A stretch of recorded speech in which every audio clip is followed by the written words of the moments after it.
வணக்கம். ஆரம்பிக்கவே ஆற்றலற்று போகிறோம். அழுத கண்ணீர் ஆராய் பெருகும், ஆறுதலுக்கு கூட ஆளில்லை. கண்ணீர் காடாக பெருகினாலும் கண் துடைப்பார் யாரும் இல்லை. சிற்றறிவு உயிரினம் கூட மனிதத்தை போதிக்கையில் ஆறறிவெல்லாம் மிருகத்தை போதிப்பானேன். வண்ணமயமானது வாழ்க்கை என்று தன் சிறகை வானுயர்த்தும் முன்னே இந்த வன்கொடுமை நிகழ்வானேன். பேச்சுரிமை, எழுத்துரிமை, வாக்களிக்கும் உரிமை, சட்டசபை, மக்களவை, மாநிலங்களவை, ஐநா மன்றம், அப்பப்பா எல்லாம் உரிமை இருந்தும் இந்நிலை இங்கிருப்பானேன். தேவையை கூட கேட்டு வணங்கி பெறுவானேன். சரி, பார்த்தால் கூட பாவமாகி போகும் பிராமண கோட்பாட்டில் கோட் சூட் போட்டு இருவரல் காட்டி புரட்சி செய்தும் உரிமை இல்லாமல் இருப்பானேன். இதற்கு அவரா காரணம் என்று கேட்டு விடாதீர்கள்.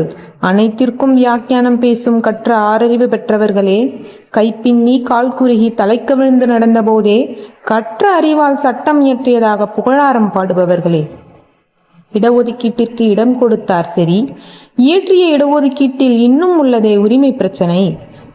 பூர்வக்குடிகளுக்கு இடஒதுக்கீடு என்பதே மாயைதான்.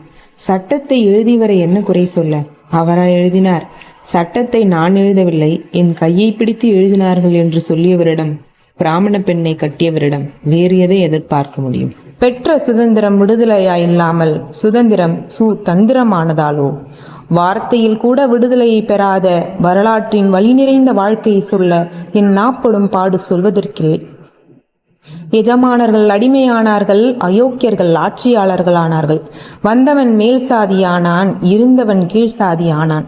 வாடிய பயிரை கண்டபோதெல்லாம் வாடி நின்றேன் என்று பாடி நின்ற வாரிசுகள் எல்லாம் வாழ்விழந்து நின்றது.